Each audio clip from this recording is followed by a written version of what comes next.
Welcome back to another episode of 40 Facts About the 40K Universe. I am your host, Gershwan, and today we're going to be talking about the most famous regiments of the Tempestus Scions. If you're new to the channel, subscribe. We post Warhammer 40K lore videos every single day. If you have any suggestions for topics, please comment down below, and thank our patrons on Patreon. It is because of them that we can do this.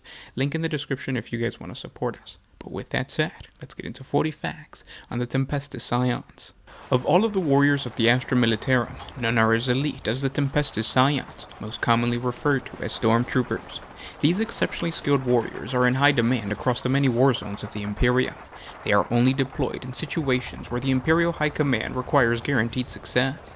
The Stormtroopers can be seen spearheading major assaults into heavily fortified positions, infiltrating behind enemy lines, or in situations where a flood of Imperial Guardsmen just can't secure Imperial victory.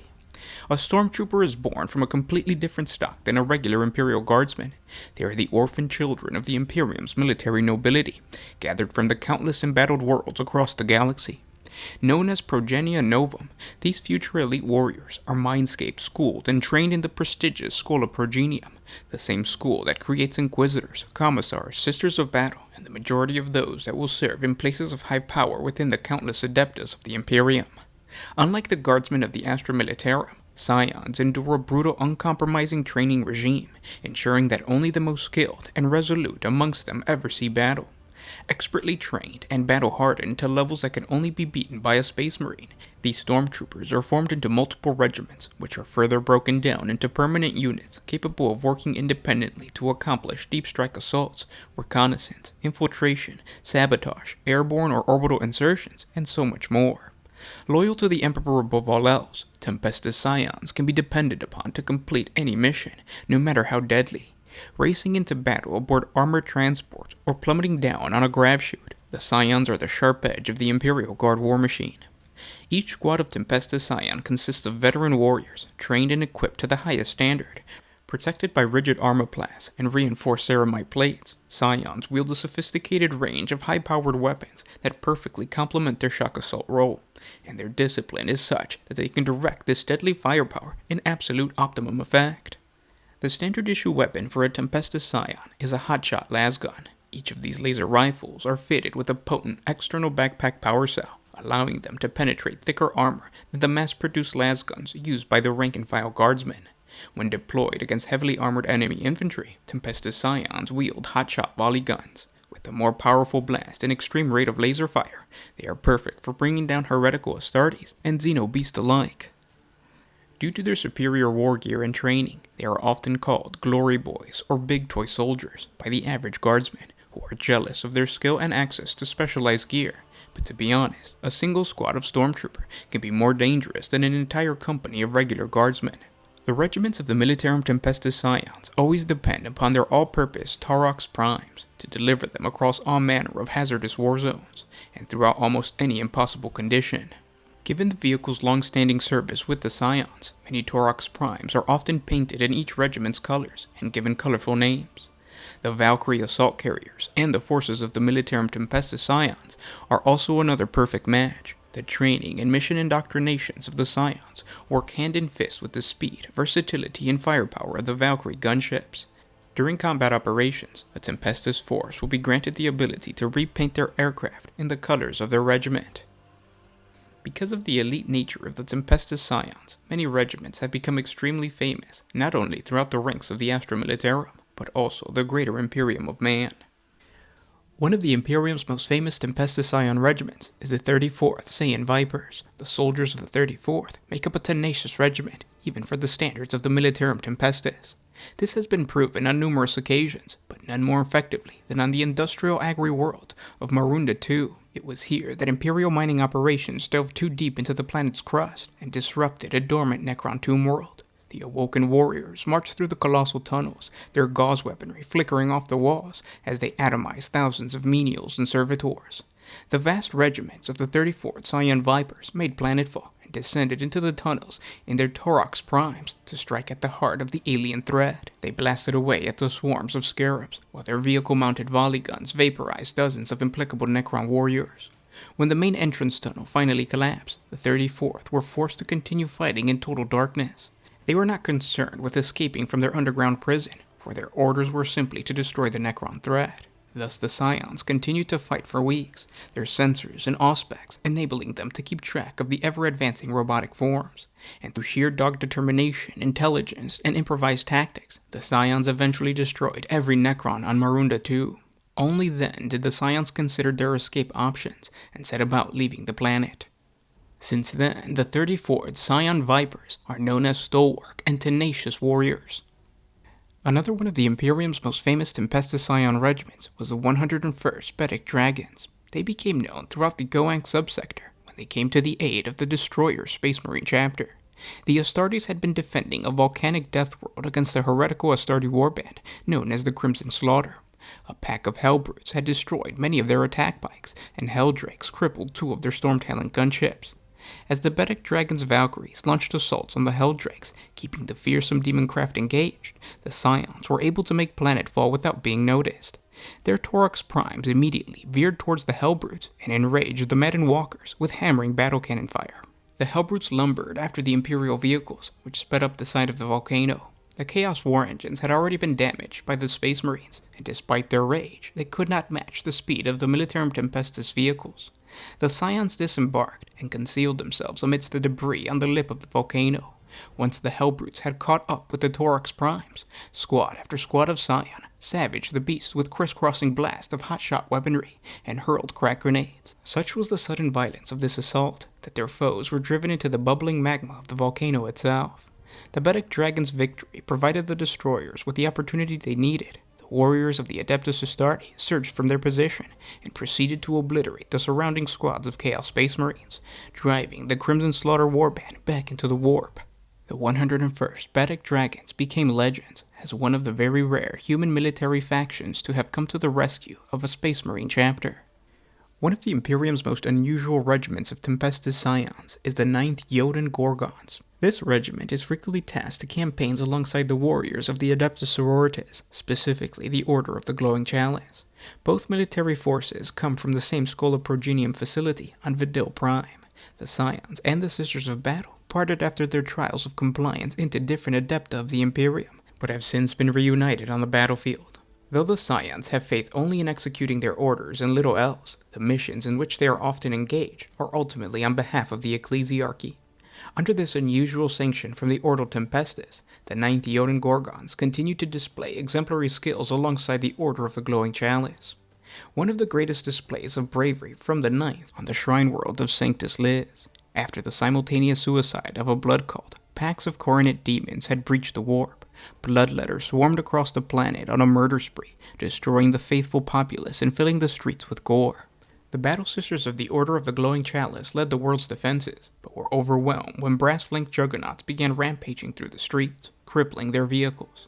The Scions of the 9th prevented a more complete atrocity by launching rapid strikes against the demon cavalry, and by baiting the lesser demons into courtyards filled with waiting Torax Primes. This freed the warriors of the Sisters of Battle to purge the rest of the horde, saving the people of Sanctus Liz. The 9th Yodan Gorgons continued to fight alongside the Order of the Glowing Chalice. Many Tempestus Scion regiments developed vendettas against a particular Xeno race. Such was the case for the 33rd Deltic Phoenixes. This regiment was made up of those orphaned by the vicious Dark Eldar strike upon their homeworld of Kaldamor. Though Mindscaping had eliminated the knowledge of this event, the Scions of the 33rd had statistically proven to have a greater kill rate against this particular type of Xenos. The 33rd's greatest hour came upon the twin moons of Erendis. A series of raids led by Archon Vaxmar of the Cabal of the Emerald Talon had crippled dozens of Imperial settlements, and numerous high-ranking officials had been taken back to Kamara to be experimented by the homunculi covens. The 33rd Deltic Phoenixes were scrambled to Erendis, where they awaited the next real space assault.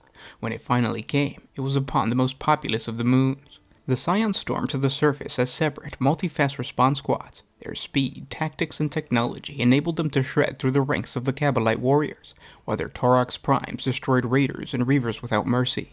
Segmentum Command was greatly impressed by the speed and precision of the Scions' attack, and the 33rd Deltic Phoenixes had since been called upon whenever this deadly Xenos has been sighted. But Archon Vaxmar, who survived the conflict, has not forgotten the destruction of half of his cabal. The embittered Dark Eldar follows the movements of the 33rd Deltic Phoenixes with great interest, and works to arrange a sufficiently painful revenge. To the 33rd, this means nothing. They continue to showboat how easy it is for them to kill the Drukhari. Another highly renowned Tempestus Scion Regiments is the 133rd Lambton Lions. For 2 Terran millennia, the progena who formed the many regiments of the Lambton Lions have served as auxiliaries to the Adeptus Mechanicus. Their Schola Progenium facility and Militarum Tempestus training facilities are based on the 2 moons that orbit the Forge world of Mizoa. Ancient pacts between the Ordo Tempestus and the Adeptus Mechanicus have assigned the Lambton Lions to fight missions on behalf of the ruling priesthoods of Mizoa in order to reclaim lost knowledge of Imperial advancements or arcane technologies. In exchange, the Scions benefit from all manner of esoteric augmentations, which are fitted to their vehicles or built into their armor and weaponry, as well as the basic understanding of lingua technis, something rare for the Scions. Though they have little interactions with the cult Mechanicus itself, for Scions care only for their orders, the 133rd Lambton Lions missions continually aid the Adeptus Mechanicus in its search for further knowledge, so they indirectly work for the glory of the Omnissiah. Unusually for a Militarum Tempestus regiment, the Lambton Lions will engage in long expeditionary campaigns across worlds that harbor artifacts, rather than preferring missions that involve swift stealth or brutal strikes before retreating. When the situation demands it, the Lambton Lions will also fight in the shadows of the Collegia Titanica, or alongside the Scutari legions. Mostly, however, they enact the orders of the Mesozoan ruling priesthood whenever sanctioned by the Ordo Tempestus.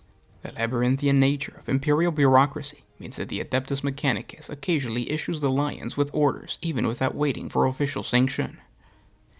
The Tempestus Science Regiment of the 88th Elphic Lions have fought against a vast range of deadly foes. They have proven most effective in wars when fighting against the debased entities of the war. However, the feature most noted about the Lions by other Imperial bodies is their alliance with the Space Marines of the Blood Angels chapter, with whom they have fought on several occasions and secured a great many deal of victories for the Imperium. It was actually on the volcanic moons of Jalbri that the 88th displayed their skills to the Blood Angels.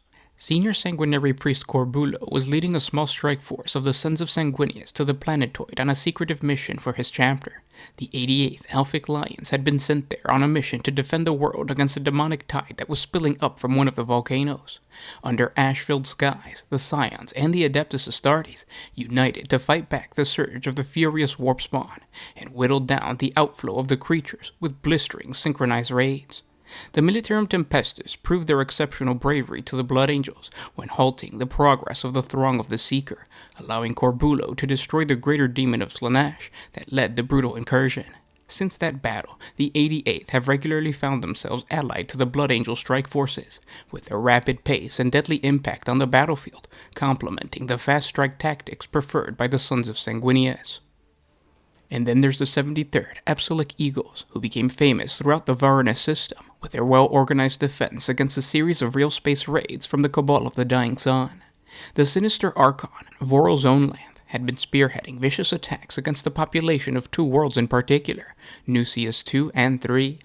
The local Astra Militarum regiments proved too slow to keep pace with the Drukhari, and those who were not outright killed ended up being transported into the experiments of the homunculi covens. Segmentum Command ordered the 73rd to maintain a vigilant presence in the system, so they might rush to defend the cities in which the Cabal of the Dying Sun had struck. Though the 73rd never got the opportunity to murder the Archon, their rapid responses and expert coordination saved thousands of Imperial citizens from being claimed as prisoners and tortured to death in horrifying ways within the bowels of Kamara. When sighting of the Drukhari raiders came from the shrine slums of Nucius II, the 73rd dropped in mass from their Valkyries, deploying via Graveshoot to surround and eliminate the raiding parties. Their mag equipment enabled them to launch attacks on clutches of Kabalite warriors, approaching from angles and heights from which the swift Drukhari had not planned. These sudden and unexpected blows slowed down the Drukhari greatly, allowing wider Imperial forces to be mustered. Together, the Tempestus Scions and the Astra Militarum troops were able to drive the remaining warriors of the Cabal of the Dying Sun from the planet, and the Drukhari raiders eventually ceased on the Varnia system altogether. Once again, the 73rd Epsilon Eagles proved how elite the Tempestus Scion Regiments truly are. Though all Militarum Tempestus warriors excel at fast strikes upon the battlefield, the 22nd Theroid Griffons are especially swift. Their scions were all orphaned from the planet of Talix, a world of higher gravity than is typically usual for most of the Imperium. As a result, their leg muscles are much more powerful, and they are able to race on foot across all terrain with an impressive pace no matter how much equipment they carry. In the spirit of this, even their gravitational systems on their Taurox primes have been altered, so their vehicles sacrifice a degree of stability and durability for greater speeds. This regiment's reputation for swiftness was especially noted when the 22nd made a blistering strike against the cult of speed that besieged the desert world of Welbeck II. The green-skinned buggies and bikes had been tearing across the plains, slaughtering the local Planetary Defense Force troops before they could muster a proper defense. The Griffons set off in pursuit of War Boss Spatnik, the driving force behind the brutal Orc assault. Their Taurox primes outran the Orc bikes until eventually they caught up with Spantik's battle wagon. Precision strikes disabled the vehicle's engines, and Tempestus Prime, Thaddeus, leapt through clouds of sand onto the War Boss's transport. Thaddeus executed the War Boss with rapid blast of his hotshot weapon, thus putting an end to the Cult of Speed's ambitions on Welbeck II. While the Orcs closing in on the crippled battle wagon howled in rage, the 22nd remounted their transports and outpaced the approaching green-skinned bikes as they made their escape. The Scions of the 34th Betic Centaurs hail from the volcanic death world of Macron 5. The planet is situated in a subsector frequently assaulted by various piratical factions of Chaos Space Marines. The Militarum Tempestus training grounds are based alongside the old Schola Progenium facility in order to protect the future progena from the sheer number of incursions, although some of these battles provide ample training opportunities for future Scions. Such a brutal planet breeds particularly hardened warriors, and the Betic Centaurs have endured some of the worst fighting in the subsector. The 34th became famous during the Velix Wars. On Valyr III, one of the most populous Imperial worlds in the system, a Lord of Skulls led a great wave of havoc which swept across the planet. It included numerous demons and war machines. The behemoth had ground up thousands of souls under his tracks and reduced whole hab-blocks to rubble. The small Astra Militarum regiments on that world had all but been wiped out, and so a vast contingent of the 34th was sent in to destroy the Chaos War Machine.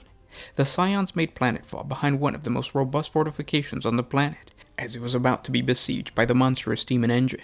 In stealth, the Scions awaited the Lord of Skull's arrival, and when it finally burst behind the Imperial lines, they assaulted with a ferocious array of hotshot weaponry, melta charges, and munitions.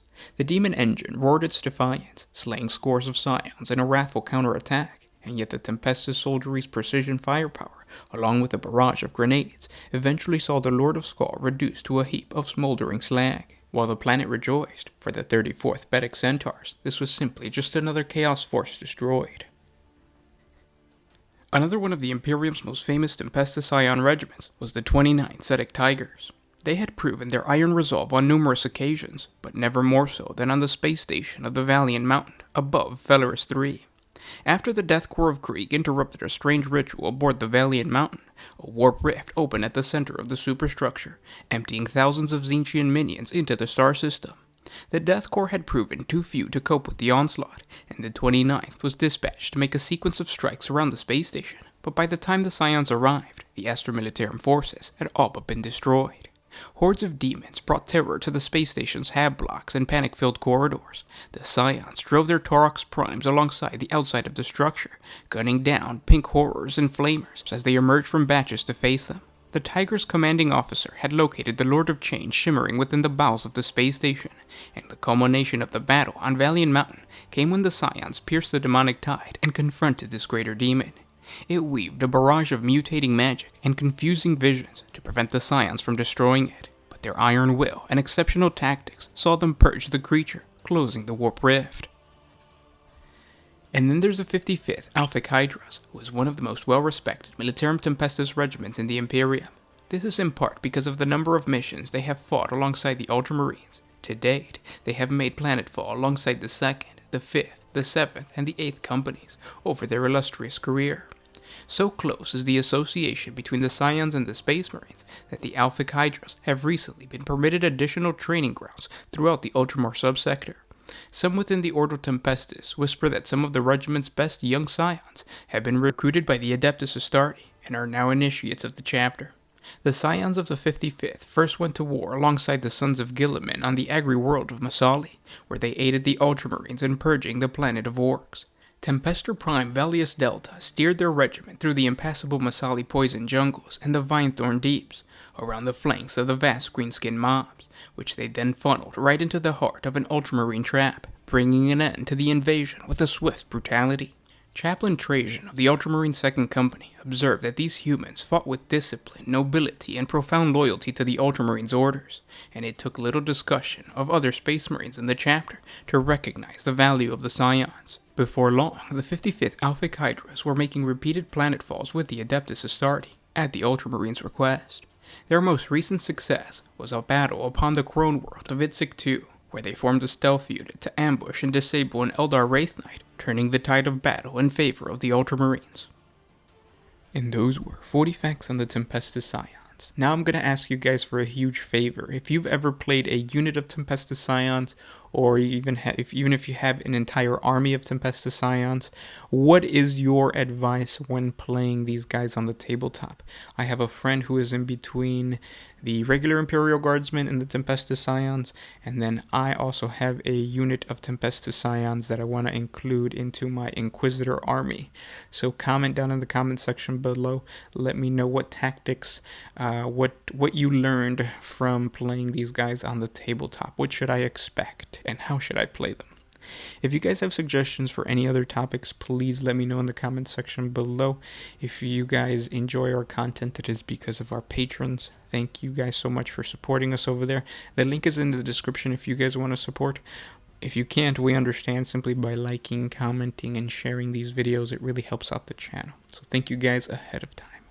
I will talk to you tomorrow. This was Gershwan with One Mind Syndicate, signing out.